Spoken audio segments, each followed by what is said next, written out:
Let's do another example, just a little bit more complicated than the last one we did, and this will be a last example because the process is the same, right? It's just a 4-step method. I'm going to introduce the difference of squares in there as well to get the final answer, to factor it completely, right? And again, if the thing is equal to 0, all you're doing at the end is setting each term equal to 0 and solving for the x there. And we've talked a lot about this for solving equations from Series 3A.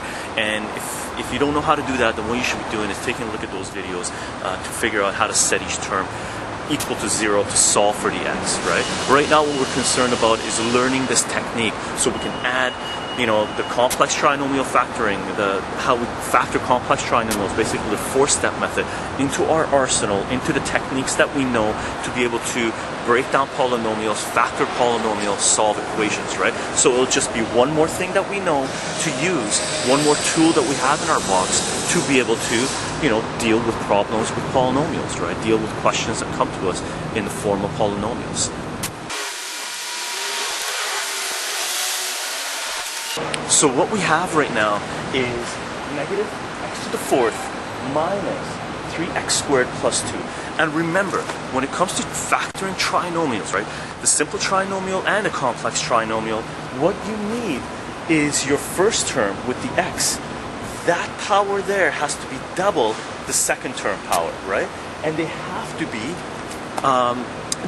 be whole numbers, right? We can't have decimals up top because those are not considered to be polynomials, right? Definition of polynomials, again, from Series 3A, we did, you know, I think it's videos number 89 to 90 or 91 or something like this, where we talked about what the definition of a polynomial is, right? So what we want to do is have that power twice as much as that one, or basically this power half that power for us to be able to do it, right?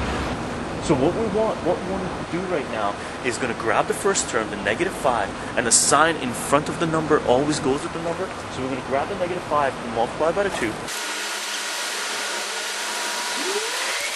So what we got right now is going to be x to the power 4 minus 3x squared minus 10, and we drop the 5 from the beginning, from the coefficient from in front of the x to the power 4, and that number, whatever we multiply the numbers by, a and c, replaces c.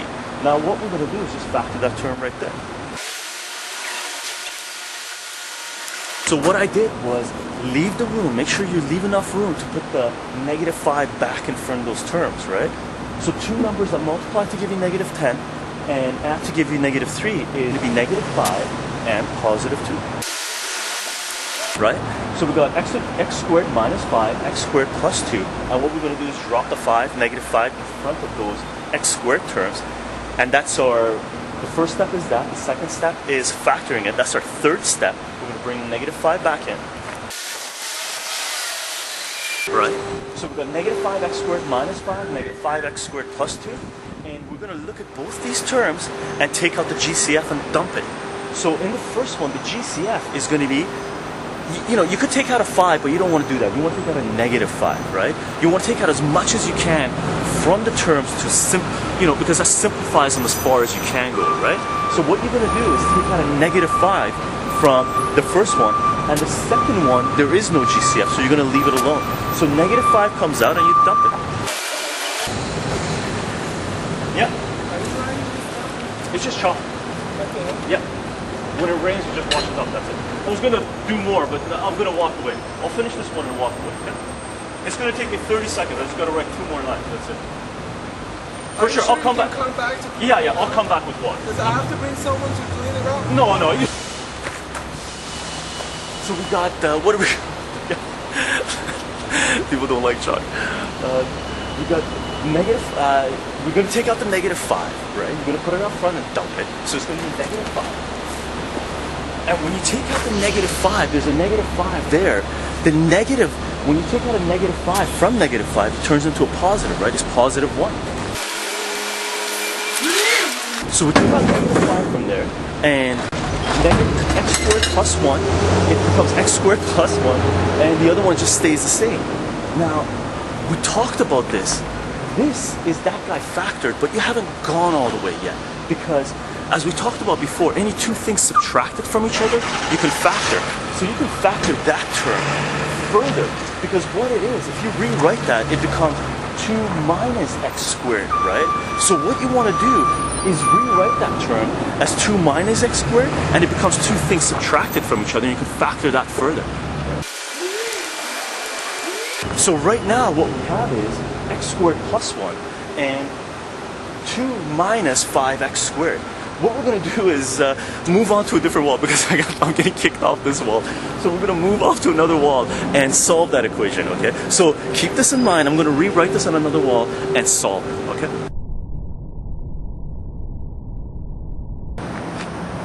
I can't believe I've gone through it twice so far and forgot to turn on the camera because I'm rushing through it. Chycho, working hard to teach mathematics. So what we're going to do is just set it equal to 0 and solve for it.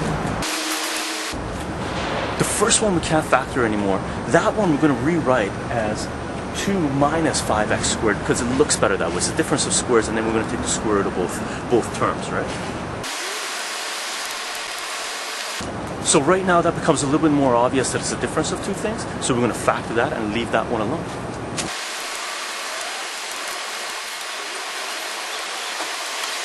So the square root of 2 is just going to be 2, square root 2, square root 2. Square root of 5x squared, well 5 is a prime number, so you're just going to leave it as the square root of 5. It stays inside the root symbol.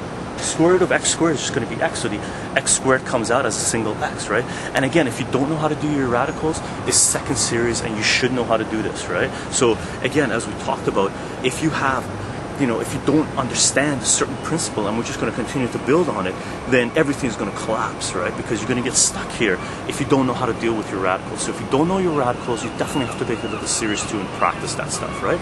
So what we're going to do now, all these two terms multiplied together give you 0. We're going to use the property of 0, the very useful property of 0, where it says if you have multiple things multiplied together to give you 0, then the only way that can happen is if at least one of them is equal to 0. Now we don't know which one's equal to 0, so we're going to set each of them equal to 0 and then solve them there, right?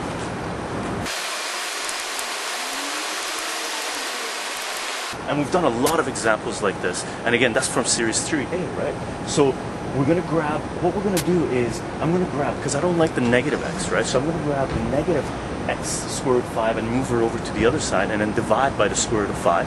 That one I'm just going to grab the square root of 2 and take it over and then divide by negative by square root of 5. And that one I'm going to grab the 1 and bring it over. It's just negative 1.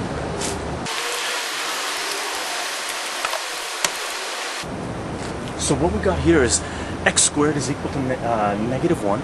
This one doesn't have an answer because if you take the square root of both sides, you can't have a square root of a negative number. So this one doesn't give you an answer. Over there, we can divide by the square root of 5. So the answer over here becomes x is equal to square root of 2 over square root of 5.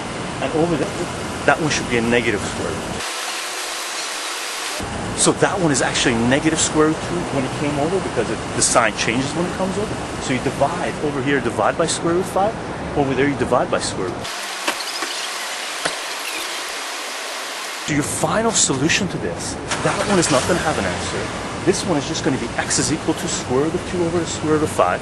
And that one is just going to be x is equal to negative square root 2 over square root 5. Now, if you remember from series 2, we have to rationalize the denominator, but I'm not going to go ahead and do that right now because we're running out of walls and we're getting busted drawing on walls. So we're going to end it for today. And, this is basically factoring complex trinomials and continuing it and bringing in difference of squares.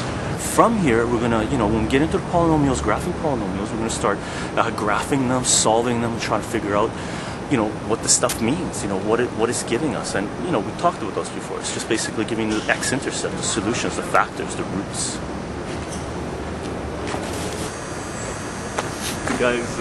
The guy's response was, how come you do this on walls? How come you don't do it on a piece of paper?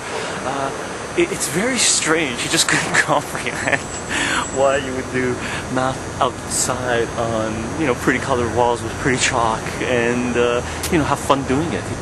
But that's life. I guess everyone has to walk through life in their own little form, right? So anyway, it comes off quite easy though. Simple as that.